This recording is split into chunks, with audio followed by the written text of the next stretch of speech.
خب خداوند کل مردای اسلام رو ببخشه، گذشتگی ها را ما و شما را هم ده زندگی رو ببخشه.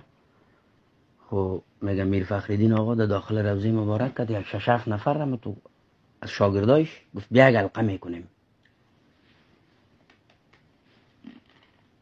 یک وقت که حلقه را شروع کردن خواندن یک وقت سرکی بالا میکنم این حلقه 8 نفری به 8000 نفر رسیده، بار شده سن روضه.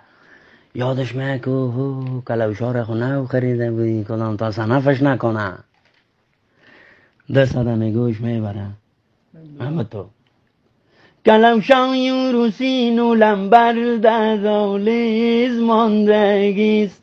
شاگرد خودم میگه که متوجه شد برای بگیرم. پسکی دادگیست قفکی کدگیست.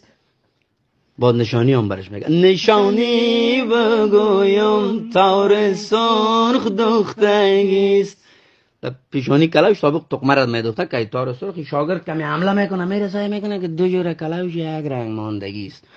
میگه کدام از ایره ببرم از استاد باشه. پس میده حلقه ذکر است اللهو اللهو اللهو. یک دفعه ایدم بین شفر میگه ایش یا اوش ایش یا اوش ایش یا اوش. برو میگم نوشه بیار سیزه